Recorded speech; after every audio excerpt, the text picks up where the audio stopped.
के इस चित्त में डाला था कि कारण है, इस संसार का कारण है अविद्या, वासना और कर्म। कल आपके आगे सीपी वगैरह का उदाहरण देके इस बात को समझाने की चेष्टा की गई थी कि तीनों काल में चांदी है ही नहीं, लेकिन हम उसी को ढूंढ रहे हैं। संसार में सुख नहीं है, लेकिन हम सुख की तलाश में हैं। संसार में कोई चीज़ टिकने वाली नहीं है, लेकिन हम संसार की वस्तुओं को ही एकत्रित करते करते अपने जीवन को बर्बाद कर देते हैं।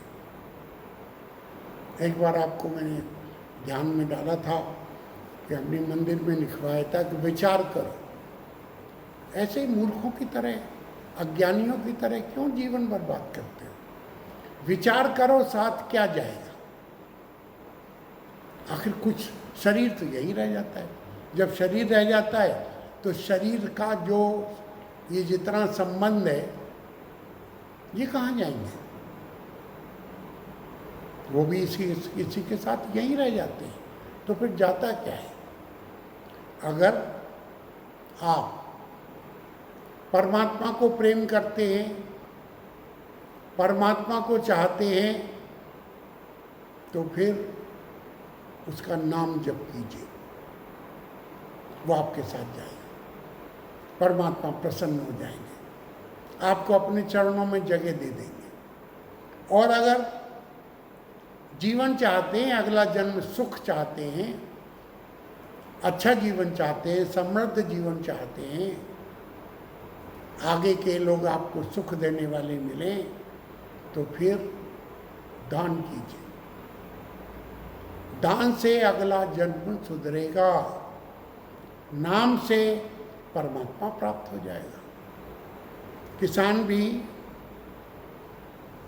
जब खेती करता है तो खेती की सारी फसल नहीं बेच देता, बीज रखता है। दान बीज है, ये दान बीज है, ये अगले जन्म के लिए आपका सिक्योरिटी है, मिलेगा। तो भगवान कहते हैं कि देखो, अविनाशी की तो चिंता करो मत, इसको कोई कुछ नहीं कर सकता, कुछ भी, कोई भी, बिल्कुल चैलेंज है। तो अविनाशी की चिंता मत करो, यह तो आज है, शाश्वत है, पुरातन है, यह न कभी जन्म लेता है न मरता है, जन्म रहित है, नित्य है, निरंतर रहने वाला है, शाश्वत सनातन है, अनादि है। और शरीर के मारे जाने पर भी ये मारा नहीं जाता। शरीर का नाम रूप परिवर्तन होगा, शरीर को कोई इससे प्रभाव नहीं पड़ता। वेद, अब वो शरीर की चर्चा कर रहे हैं भगवान, कह रहे हैं वेद अविनाशिनम नित्यम य एनम अजम अव्ययम कथम स पुरुष पार्थ कम घातयन्ति हन्तिकम। प्रश्न कर रहे हैं अर्जुन से भगवान, हे प्रथानंदन, प्रथापुत्र, जो मनुष्य इस शरीर को अविनाशी, नित्य, जन्म रहित और अव्यय जानता है, मानता नहीं है, जानता है, वह कैसे किसको मारे और कैसे किसको मरवाए। शरीर तो कभी मारा जा सकता ही नहीं। और आगे कहेंगे, थोड़ा सा आपकी बुद्धि को फीड कर देते हैं, आत्मा अक्रिय है, आत्मा कोई क्रिया नहीं करती। आत्मा की चेतना से, आत्मा के प्रकाश से अंतःकरण प्रकाशित होकर इसके प्रकाश के रिफ्लेक्शन से सारी क्रियाएं होती हैं, आगे आ जाएगा। तो जो शरीरी ये स्वयं में अविनाशी है, इसको ऐसा जानो, ये अज है, सदा रहने वाला है, अव्यय है, इसका कभी कोई खर्च कम ज़्यादा नहीं हो सकता। तो ऐसा शरीरी, ऐसी आत्मा कैसे किसको मारेगा या इसको कौन मार सकता है।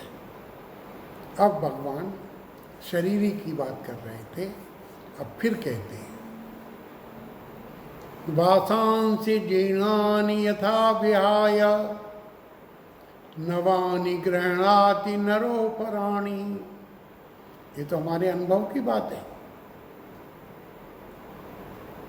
भगवान हमको भी साथ लेकर चल रहे हैं। आदि बात उन्होंने कही हमारे अनुभव में, हम उसके प्रमाण हैं, साक्षी हैं। तथा शरीराणि विहाय जीर्णान्य अन्यानि संयाति नवानि देहि। कितनी मजेदार बात भगवान कह रहे हैं, दिल को कितनी तसल्ली होती है। कहते हैं कि जैसे नर अर्थात पुरुष स्त्री लोग पुराने वस्त्रों का त्याग कर, पुराने जीर्ण शीर्ण या आपकी दृष्टि में पुराने हो गए, पुराने वस्त्रों का त्याग करके खुशी खुशी बिना किसी प्रतिक्रिया के नए वस्त्र पहन लेता है। तो ये तो हम जानते हैं, क्या हम कपड़े बदलते रहते हैं, बोलते हैं बस यही बात शरीरी के बारे में है कि जैसे जीव पुराने वस्त्र त्याग कर नए वस्त्र पहन लेता है, उसी प्रकार से यह शरीरी पुराने शरीरों को त्याग कर, या शरीरों को अभी नहीं कहते, पुराने शरीर को त्याग कर नए वस्त्र ग्रहण कर लेता है। ये भगवान एक स्टेटमेंट दे रहे हैं। छाती में बड़ी ठंड पड़ती है, आदि बात हम जानते हैं, और आदि बात भगवान पे भरोसा करना होगा। आगे भी इसी बात को और क्लियर करेंगे भगवान।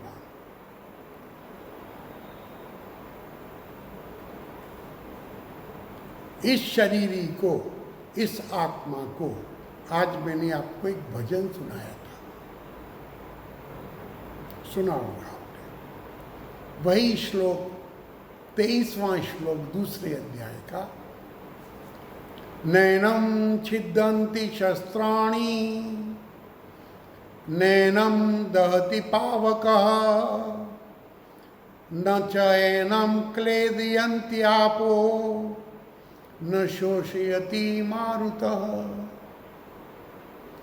इस शरीर को, इस आत्मा को शस्त्र काट नहीं सकते, इसको अग्नि जला नहीं सकती। शरीरी आत्मा की बात है। आत्मा को, शरीर को कोई भी शस्त्र नहीं काट सकता, अग्नि इसको जला नहीं सकती, और न पानी इसको गला सकता है। जल इसको नहीं गला सकता, गीला नहीं कर सकता, और तो और वायु भी इसको सुखा नहीं सकता। अर्थात न वायु का कोई जोर है इसके ऊपर, न अग्नि का कोई जोर है। तो तीनों का आप मान लीजिए, 5 तत्व है ना, पृथ्वी जल अग्नि वायु आकाश। तो इन तत्वों का आत्मा के ऊपर कोई असर नहीं होता। ये तो अमर अजर अविनाशी और आप आत्मा हैं। भूल से अज्ञान से आप अपना शरीर के साथ तालमेल तादात्म्य कर लेते हैं। भूल से अज्ञान से बहुत लोगों का ख्याल है, लोग कहते हैं अरे ये तो बड़ी हमारे जन्मों जन्मों का ज्ञान है, हम तो अंधकार है, अरे महाराज जी, अरे स्वामी जी, ये कैसे चला जाएगा। तो महापुरुषों ने बहुत अच्छा उदाहरण दिया है। पहले तो वो माचिस का देते थे, अभी आप देखिए एक कमरा आपका 10 साल से बंद पड़ा हो तो आप जाएं तो स्विच ऑन करें, घर में लाइट हो तो लगेगा ना 2-1 महीने तो उसको प्रकाशित होने में। बल्ब की रोशनी से अंधेरा लड़ेगा कि नहीं मेरा यहाँ कब्जा है, कैसे तुम इसको प्रकाशित कर सकते हो, नहीं होने दूंगा मैं। तो अज्ञान का अंधेरे का कोई अस्तित्व नहीं है। प्रकाश का न होना ही अंधेरा है, ज्ञान का न होना, सम्यक ज्ञान का न होना ही अज्ञान है। तत्क्षण साइमल्टेनियसली द मोमेंट ज्ञान होता है अज्ञान विदा हो जाता है।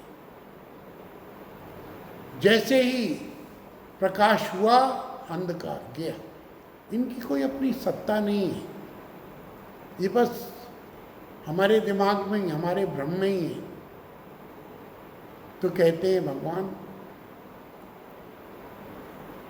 अच्छेदो अयम अदाह्यो अयम अक्लेद्यो अयम अशोष्य एव च। शरीर की बात कर रहे हैं, अविनाशी तत्व की बात कर रहे हैं, आपके शरीर की नहीं, आपकी बात कर रहे हैं। जो शरीर में है, जिसकी सत्ता से ये शरीर विद्यमान हुआ सा लगता है, अस्तित्व में आया हुआ लगता है, उसकी बात कर रहे हैं। नित्य सर्वगतः स्थाणुर अचलो वयम सनातन। देखिए कितनी कितनी विशेषण देके, कितनी कितनी बातों पर जोर देके भगवान क्या क्या कह रहे हैं। ये शरीर ही काटा नहीं जा सकता, अच्छेद्य है, इसको काट नहीं सकते, ये जलाया नहीं जा सकता, अग्नि इसका कुछ नहीं कर सकती। अदाह्यो है, फिर ये गीला नहीं किया जा सकता, पानी से गीला नहीं किया जा सकता, और तो और ये सुखाया भी नहीं जा सकता, अर्थात वायु भी इसको कोई प्रभावित नहीं कर सकता। कारण ये सब अनित्य हैं। प्रकृति के 5 तत्व ये नाम रूप बदलते रहते हैं, लेकिन आप नित्य रहने वाले हैं, सब में परिपूर्ण हैं, अचल हैं, और आपका स्वभाव स्थिर है, आप में कोई परिवर्तन नहीं होता। और फिर भगवान कहते हैं कि आप पैदा नहीं हुए, आप अनादि हैं। लेकिन हमारी बुद्धि इसके विपरीत तर्क है, हमारे अनुभव इसके बिल्कुल विपरीत हैं। तो अपनी बुद्धि को हमें भगवान की बुद्धि से मिलाना है। हमारी बुद्धि हमको भ्रम में रखे हुए कुछ का कुछ बताती है। तो क्या करें, अपनी बुद्धि को भगवान की बुद्धि में समर्पित कर दें, उनकी बुद्धि के प्रति शरणागत हो जाएं, तो हम भगवान के प्रिय बन जाएंगे।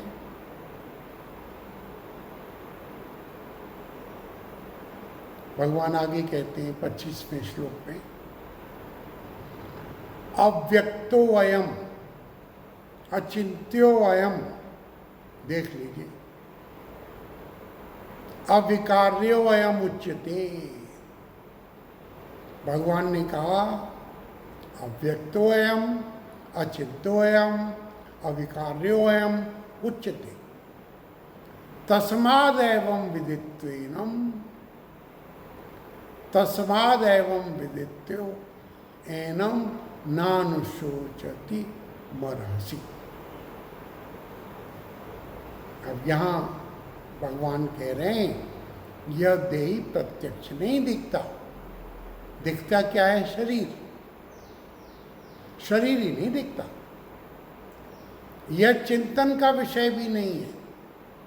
आप सोचो कि हम चिंतन कर करके तर्क से इसको शरीरी को, आत्मा को पालेंगे। वो बोलते हैं भगवान ये चिंतन का विषय नहीं है, इसमें कोई विकार ही नहीं होता। प्रकृति के समस्त चीज़ों में, प्रकृति के समस्त कार्यों में विकार है, आत्मा में ऐसा नहीं होता। इसलिए इसको निर्विकार कहा जाता है। इस देही को ऐसा जानकर, अर्थात आप अपने आप को ऐसा जानकर, आत्मा जानकर, जीवात्मा जानकर किसी प्रकार का शोक मत करो।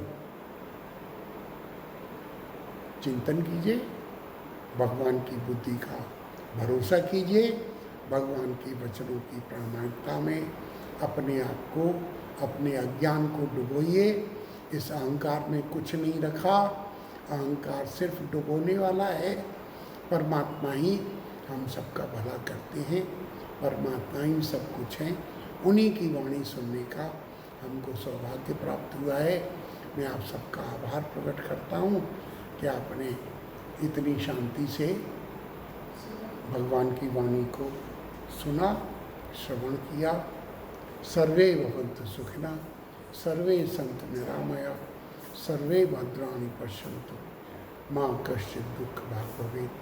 प्रार्थना है भगवान से, परम पिता के चरणों में कि आप सबको, हमारे परिवार को, इष्ट मित्रों को और सभी संसार को सुखी रखे, इस आपातकाल से हम सबको बचाए, ऐसी प्रार्थना और ऐसा आपको आशीर्वाद।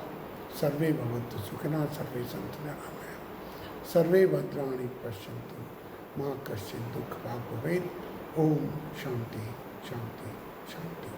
नानक नाम चढ़दी कला, तेरे पाणी सर्वदा भला।